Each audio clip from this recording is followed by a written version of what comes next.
Bonjour à tous, dans cette vidéo, je vais vous parler de Le diamant d'un Italien de Julia James, publié chez Harlequin.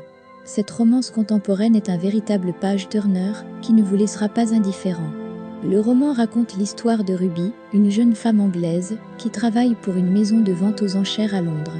Un jour, elle se retrouve en charge de vendre un magnifique diamant appartenant à un riche Italien, Raphaël di Mancini. Mais lorsque Raphaël découvre que le diamant a été vendu sans son autorisation, il est furieux. Il décide alors de se rendre à Londres pour récupérer ce qui lui appartient. Ruby et Raphaël se rencontrent pour la première fois lors d'une vente aux enchères et leur relation tumultueuse commence. La plume de Julia James est fluide et agréable à lire. Elle décrit parfaitement les émotions et les sentiments des personnages.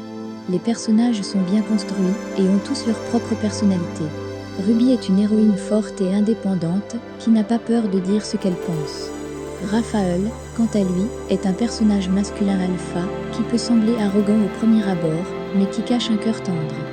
L'histoire d'amour entre Ruby et Raphaël est passionnante et captivante.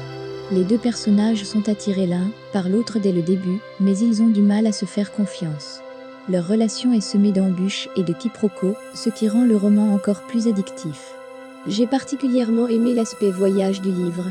Les personnages voyagent entre Londres et l'Italie, ce qui ajoute une touche de romantisme et de dépaysement à l'histoire. Les descriptions de l'Italie sont magnifiques et donnent envie de voyager.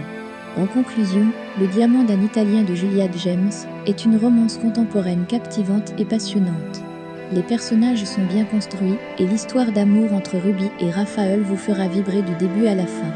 Si vous cherchez un livre à lire pour vous évader, je vous recommande vivement celui-ci. Merci d'avoir regardé cette vidéo jusqu'au bout.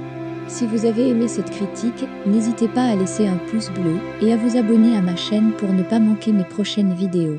À bientôt pour de nouvelles aventures livresques.